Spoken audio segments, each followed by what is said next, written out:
Bonjour à tous, je reviens vers vous avec une nouvelle vidéo dans la continuité de la précédente, donc toujours dans le domaine de la physique et plus particulièrement de la mécanique. Cette fois, nous allons aborder une notion très importante de la physique et notamment de la mécanique. Nous allons parler des forces. Alors, dans un premier temps, qu'est-ce que c'est qu'une force? Alors, ce mot, on le connaît dans le langage courant, on l'utilise de manière récurrente, mais en physique, qu'est-ce que c'est réellement? Eh bien, en physique, une force modélise une action mécanique entre un acteur, celui qui effectue l'action, et un receveur, celui qui subit l'action. Une force se mesure avec un dynamomètre. Je vous ai mis une photo d'un dynamomètre ici. Alors, il en existe d'autres sortes avec des variantes. Certains sont circulaires. Celui-ci est sous forme d'un parallélépipède avec un ressort à l'intérieur et un crochet sur lequel on accroche l'objet pour mesurer la valeur de sa force. Et cette valeur, justement, est donnée dans une unité bien particulière qui s'appelle le Newton, en hommage, bien sûr, au physicien Newton dont on parlera un petit peu après. Le Newton dont le symbole est grand N. Donc voilà ce que c'est qu'une force. C'est la modélisation d'une action en physique.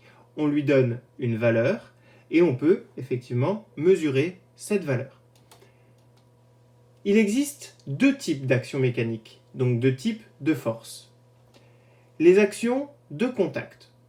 Très simple, ça veut dire qu'entre l'acteur et le receveur, il y a contact, soit sur une surface, soit sur un point précis.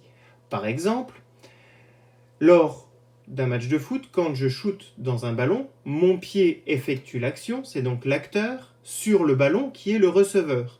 Il y a bien contact entre mon pied et le ballon, c'est une force de contact. Le vent dans les voiles d'un bateau.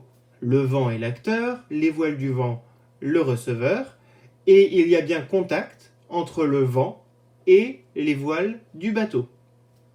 Dernier exemple, quand je m'appuie sur une table, ma main touche bien la table qui est le receveur, ma main étant l'acteur, il y a bien contact entre ma main et la table, c'est une action de contact.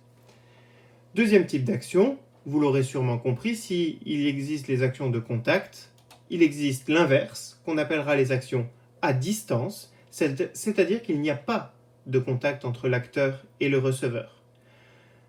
Cette notion peut paraître un petit peu surprenante, mais vous allez vite le comprendre sur les deux exemples.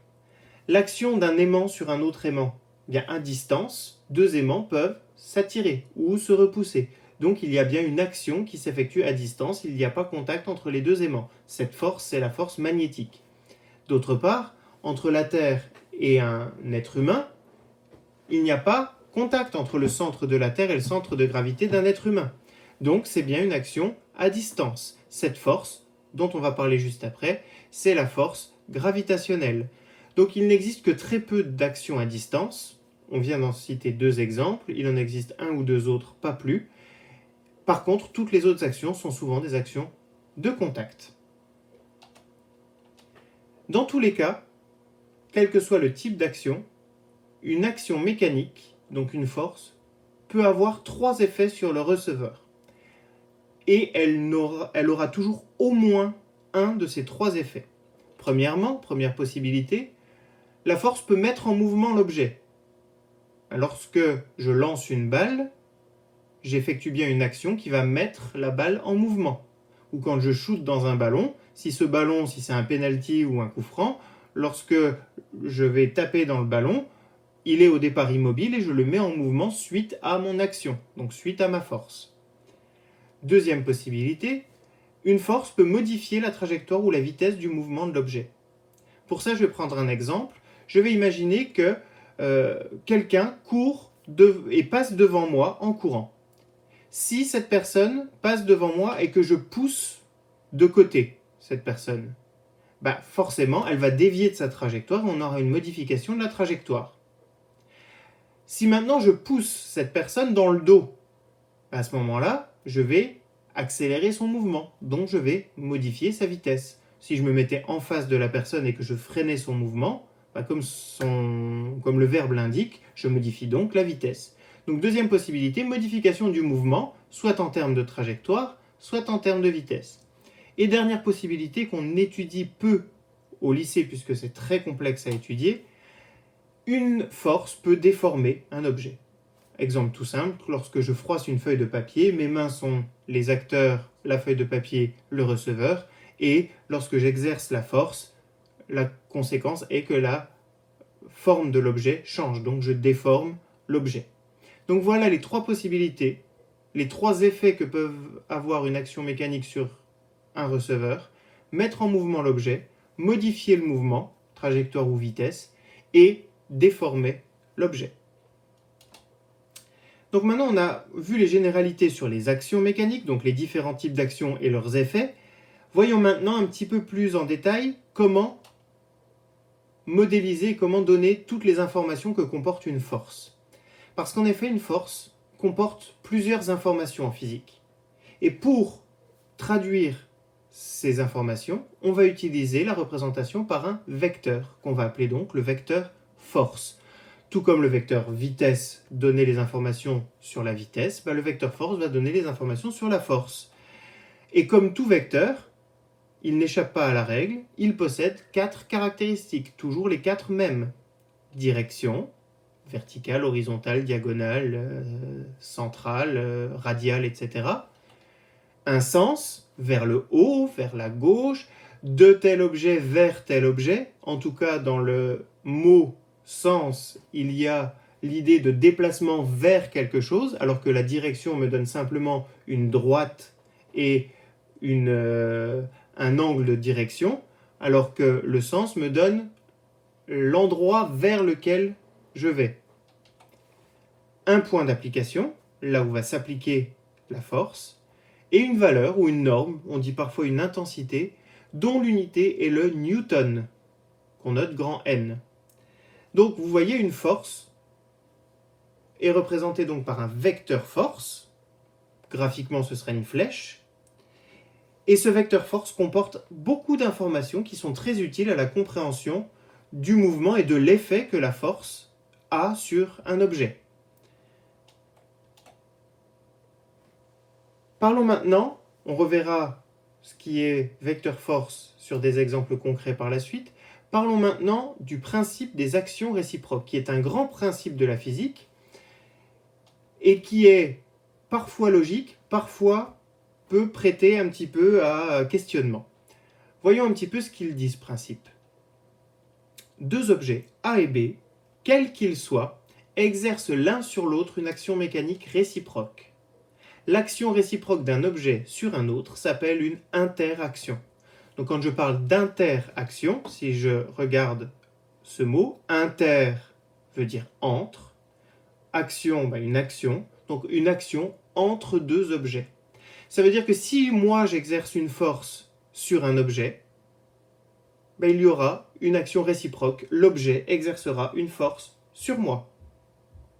Plus je vais taper fort dans un mur, plus le mur me répondra fortement. C'est donc une action réciproque, qu'on peut aussi appeler le principe d'action-réaction. J'effectue une action, le receveur réagit à cette action. Ça ne veut pas dire que ça va créer le même type de mouvement, mais il y a une réaction du même ordre que l'action. Pour représenter les forces, on utilise donc le vecteur, et au niveau de la notation, on va écrire que grand F de A sur B, le slash veut donc dire sur, comme dans la division, sur B, c'est bien la force exercée par le corps A sur le corps B. Et à ce moment-là, le point de départ de la flèche sur le corps B partira donc de B. Et on met une flèche pour montrer que c'est un vecteur. De la même manière, la force exercée par B sur A se notera F de B sur A. Et le point de départ de la flèche sera donc le point A, puisque c'est une force qui s'applique sur A. Ce qu'il y a d'important, c'est que ces deux forces, elles auront la même direction, dans le principe des actions réciproques, même direction, même intensité, c'est-à-dire même valeur, mais des sens opposés. C'est-à-dire que les flèches vont être sur la même droite, mais dans des sens opposés, pour montrer le principe de réciprocité de ces actions. Et on pourra écrire de manière mathématique que f de A sur B égale moins f de B sur A. En termes de vecteurs, donc simplement mathématiquement, ça signifie quoi? Le moins signifie simplement qu'on a des sens opposés, mais qu'on a la même valeur de vecteur. Prenons des exemples pour ces actions réciproques. Une fusée qui décolle. Une fusée qui décolle éjecte des gaz par les réacteurs, ici. Les gaz vont donc venir appuyer sur l'air d'un côté. Donc la fusée sur les gaz, la fusée éjecte les gaz vers le bas ici. Et en réponse, les gaz vont appuyer sur la fusée pour la faire décoller dans le sens opposé, donc vers le haut. On a bien, ici on le voit avec cette représentation, deux vecteurs qui ont même direction, ici verticale, mais des sens opposés et des valeurs, des normes identiques. Donc c'est par la réaction que la fusée peut décoller. Autre exemple, si je m'appuie contre un mur, la force que je vais mettre sur le mur, en rouge, va demander au mur une réponse sur moi, en bleu ici, dans le sens opposé à la force que je vais mettre au départ. Plus cette force sera grande, plus la réponse sera grande. Principe d'action-réaction. Le problème étant, est-ce que le mur peut répondre à la force que je mets? Si le mur ne peut pas répondre à la force, à ce moment-là, la force rouge sera plus importante, la flèche rouge sera plus longue, et donc si je mets bout à bout les flèches, globalement le mur tombe. Inversement, si le mur répond de manière trop forte, à ce moment-là, ce serait moi qui serais éjecté vers l'arrière, chose qui est difficilement concevable, mais en théorie, ce serait possible. Et dernier exemple, avec l'expérience de Tsiolkovsky, on a un canon qui éjecte un boulet.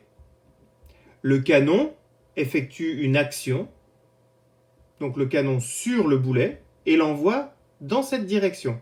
La force est donc dans cette direction.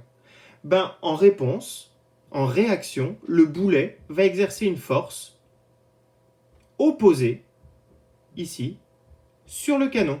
Et le canon recule légèrement. Alors il ne va pas reculer très loin. Pourquoi? Parce qu'il est beaucoup plus lourd que le boulet.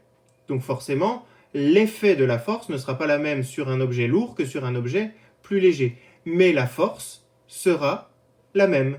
Pour ceux qui ont déjà éventuellement tiré à la carabine, quand vous placez la carabine sur votre épaule et que vous tirez, on dit qu'à un moment donné, quand on tire, quand la balle est éjectée, il y a une phase de recul.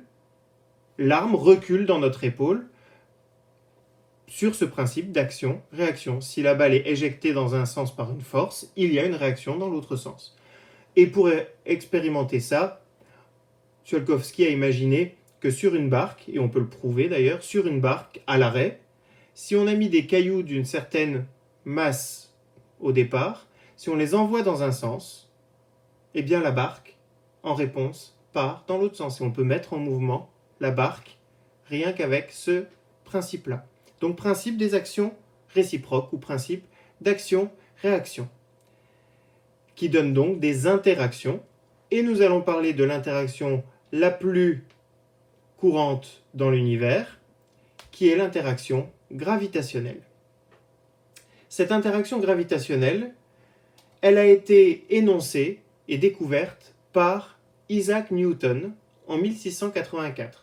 Isaac Newton, ça doit être un nom qui vous parle un petit peu, puisqu'il est très célèbre pour la gravitation et pour ses découvertes sur l'univers. Isaac Newton et son histoire de pomme. Alors, que nous dit l'interaction gravitationnelle? Elle nous dit que deux objets ponctuels A et B, ponctuels dans le sens que ces objets sont représentés par des points. Deux objets ponctuels, c'est donc deux objets qui sont sous forme de points.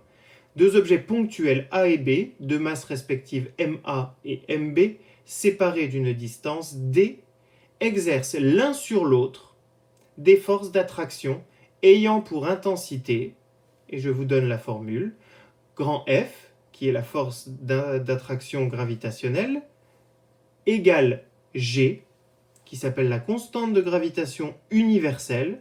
Si elle est universelle et qu'elle est constante, elle aura la même valeur que vous n'avez pas à connaître, mais elle aura la même valeur partout dans l'univers. Donc grand G fois MA fois MB, divisé par la distance entre A et B au carré. Attention, dans cette formule, à bien utiliser les masses en kilogrammes et la distance en mètres pour pouvoir avoir la force en newton. Très important de faire attention aux unités et, le cas échéant, à faire des conversions. Donc cette formule, vous devez la connaître. Cette interaction gravitationnelle est très importante et elle est valable pour tout objet, pour tout couple d'objets A et B dans l'univers. Que ce soit deux planètes, que ce soit deux objets, que ce soit n'importe quoi. Ça veut donc dire que vous êtes en interaction gravitationnelle avec tous les objets qui vous entourent. Vous attirez aussi bien le stylo qui est à côté de vous que l'écran sur lequel vous êtes en train de regarder cette vidéo. L'écran vous attire, mais vous attirez aussi l'écran. Principe d'action-réaction. Vous attirez toute personne qui serait autour de vous. Pour certains, dont je tairai le nom, ça peut être un avantage de s'imaginer qu'on attire à peu près toutes les personnes autour de nous. Ça peut s'appeler aussi un rêve. Donc, on attire tout ce qui est autour de nous, mais pour autant, on n'a pas l'impression que tous ces objets bougent. Pourquoi tous ces objets ne bougent pas alors qu'on est en interaction avec eux, on les attire aussi bien qu'ils nous attirent?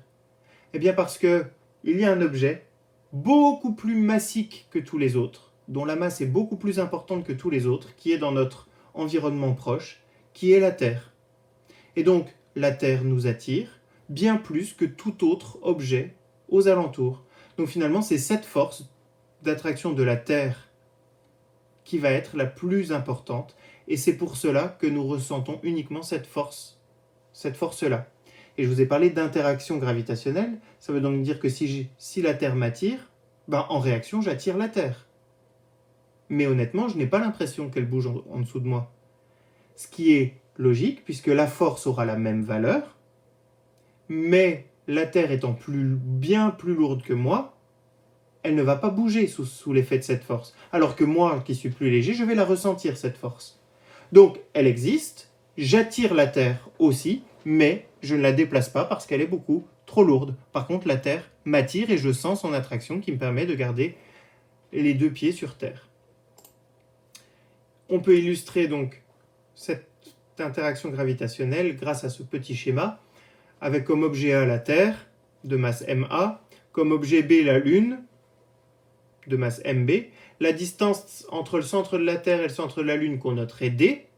Et bien si on représente les forces, on voit bien que la force de la Lune sur la Terre, donc la Lune attire la Terre dans ce sens-là, et dans l'autre sens, la Terre attire la Lune.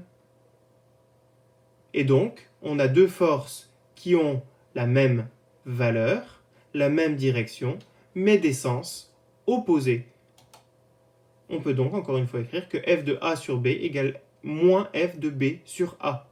Pourquoi ont-elles la même valeur? Si je reprends la formule précédente, dans la formule précédente, on a G fois masse de A fois masse de B.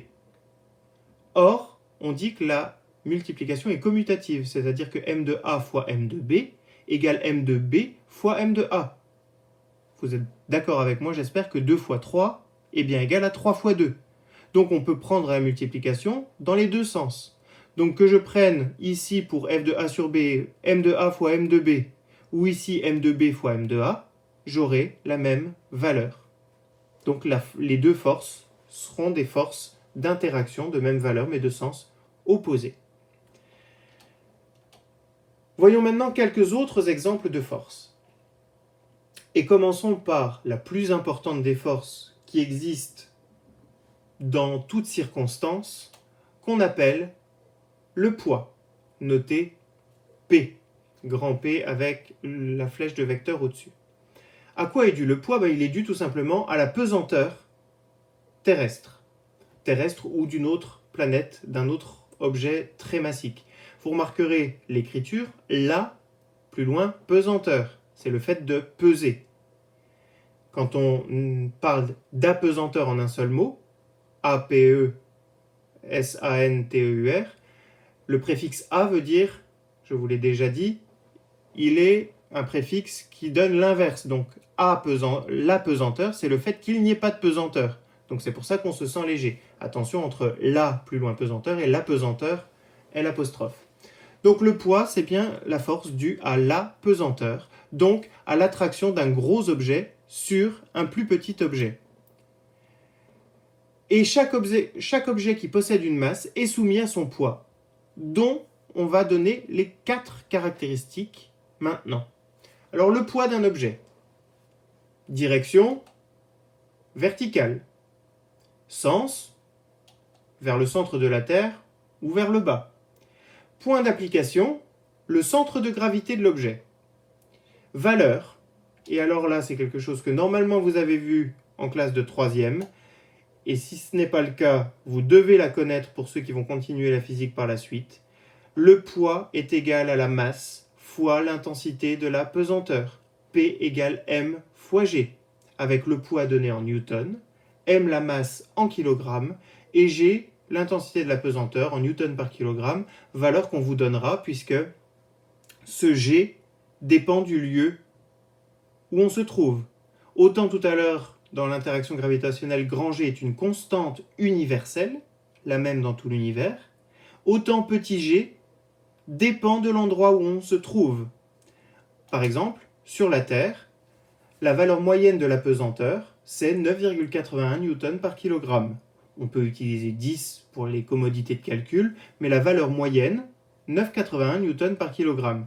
Je parle bien d'une valeur moyenne. Je ne rentre pas dans les détails, mais effectivement, sur Terre, on peut avoir quelques variations. Alors, P égale M fois G. Si je prends, par exemple, la masse d'un homme de 80 kg, pour calculer son poids, j'aurai 80 fois environ 10, donc j'aurai 800 newtons environ ici. Donc P égale M fois G. De la même manière, M égale P sur G, ou G égale P sur M. Ce que je viens de faire, c'est juste de la transformation de formule que vous avez vue au collège, et il est indispensable de savoir le faire maintenant. Donc vous retenez P égale M fois G, avec M en kilogrammes et P en newton, et vous pouvez retrouver toutes les autres formules de calcul. Une petite représentation sur un exemple pour le poids. Si je prends une pomme, son poids s'applique bien à son centre de gravité G, il est bien vertical, dirigé vers le bas, et avec une valeur, alors là on ne sait pas la masse de la pomme, donc on ne peut pas avoir de valeur pour le poids, mais si on avait une valeur, soit on l'écrit entre parenthèses à côté de la flèche, soit on utilise un système d'échelle pour savoir combien de newtons représente 1 cm sur le graphique. Mais voilà le vecteur poids de cette pomme. Autre exemple de force. Attention à la confusion souvent faite entre poids et masse. Ne pas confondre en physique le poids et la masse. Très important. Dans le langage courant, on fait l'amalgame. On parle de poids pour tout. Si je vous demande votre poids, vous allez me répondre 50 kg. Or, on vient de voir que le poids est une force qui se donne en newton. Donc, c'est moi qui fais l'erreur en vous demandant, quel est votre poids. Je veux en fait savoir votre masse. Ou si je vous demande quel est votre poids, il faut me répondre en me donnant une valeur en newton. Donc, évidemment, dans le langage courant, on utilise le poids, mais en physique, attention à ne pas confondre les deux. Donc le poids, c'est la force en newton, et il dépend de l'endroit où on se trouve. Un objet n'aura pas le même poids sur la Terre ou sur la Lune. Il ne sera pas attiré de la même manière. Sur la Lune, la gravité est plus faible. Elle est 6 fois plus faible que sur la Terre. Donc on se sent 6 fois moins attiré. Pourtant, quand je suis sur Terre ou sur la Lune, à moins d'un régime express en arrivant sur la Lune, j'ai la même masse. Donc, je suis toujours constitué de 2 bras, 2 jambes, et donc j'ai une masse qui est la même en tout endroit de l'univers. Donc ma masse en kilogrammes ne change pas. Et pour un objet quelconque, la masse ne change pas. Donc, que je me situe sur Terre ou sur la Lune, j'ai la même masse. Par contre, la gravité n'étant pas la même, je n'aurai pas le même poids. Et si sur la Lune, la gravité est 6 fois plus faible, mes actions sont multipliées par 6. Un saut en hauteur est multiplié par 6 sur la Lune. Un pas sur la Lune est équivalent, un pas sur Terre, pardon, est équivalent à 6 pas sur la Lune. D'accord? Donc en fait, tout est multiplié par 6 de cette manière-là. Donc ne pas confondre poids et masse. Deuxième exemple de force, la réaction du support. Alors qu'est-ce que c'est que la réaction du support? Il faut imaginer un objet posé sur une table. Le support serait donc la table. Mais cet objet, il a un poids qui l'attire vers le bas, vers le centre de la Terre. Donc pourquoi cet objet ne tombe pas? Eh bien parce que le support le retient. C'est ce qu'on appelle la réaction du support. Donc cette réaction du support qu'on note grand R, elle aura une direction perpendiculaire à la surface de contact, un sens qui va du support vers l'objet, un point d'application qui est le point de contact entre le système et le support, et une valeur qui n'est pas forcément donnée. Il n'y a pas de formule pour le calculer comme pour le poids, mais on peut le déterminer par d'autres moyens, mais si ce n'est pas donné, ce n'est pas grave. En tout cas, la réaction du support, on va la représenter par un vecteur R. Or, je vous parle du point de contact entre le système et le support. Mais il n'y a pas qu'un point de contact, c'est une surface de contact. Donc pour représenter le vecteur, en fait, on va imaginer que l'action elle est répartie sur toute la surface de contact entre l'objet et le support, et que ce vecteur R, c'est la somme de tous les petits vecteurs en tous les points de la surface, et on va mettre ce vecteur R au centre, au milieu de la surface de contact. Un exemple et un schéma pour illustrer ce que je viens de dire. Un livre sur une table. La table répond au livre vers le haut, en tous les points, mais pour représenter cette force, je vais mettre un vecteur R qu'on appelle la réaction du support, qui est global au centre du livre. Ici, la réaction du support. Sur un autre exemple, ce flamant rose, il a son poids, puisqu'il pèse quelque chose, il a une masse, donc il a un poids, qui est situé sur son centre de gravité et qui l'attire vers le bas.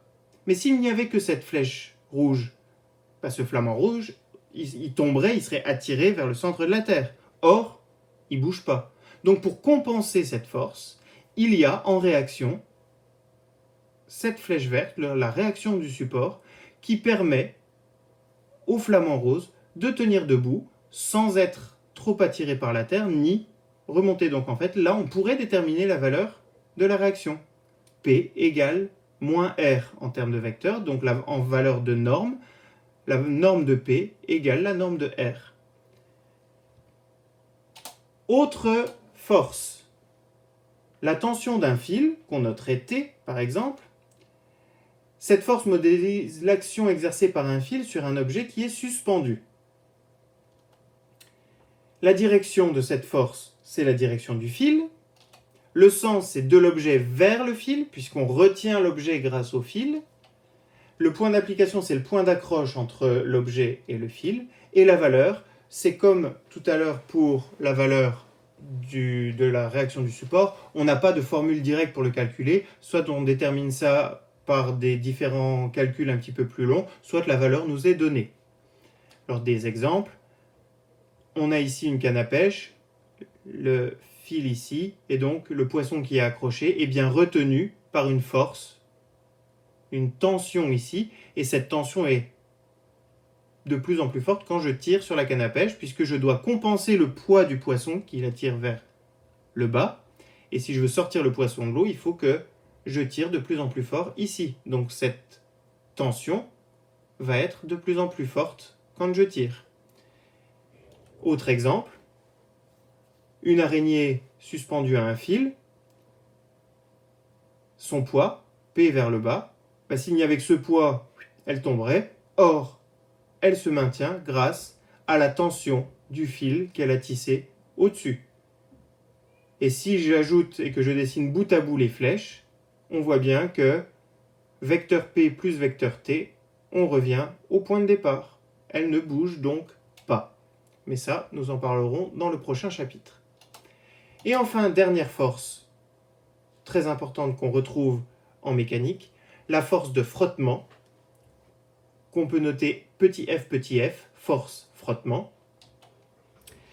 Cette force, comme son nom l'indique, est due au frottement provoqué par le mouvement, soit sur la surface de contact, soit sur le fluide dans lequel se produit le mouvement. Je vais dans un premier temps parler des frottements dus à la surface de contact. Donc, la direction, c'est la direction du mouvement dans tous les cas. Le sens opposé au mouvement. Les frottements empêchent le mouvement. Dans tous les cas, quelle que soit la force de frottement, que ce soit sur une surface ou sur un fluide, cette force s'oppose au mouvement. Elle gêne le mouvement. Le point d'application, c'est pareil, c'est le point de contact ou le point d'accroche ou le milieu de la surface.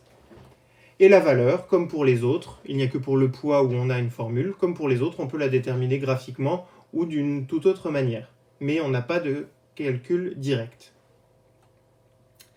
Prenons cet exemple-là, une brique qui glisse sur un plan incliné.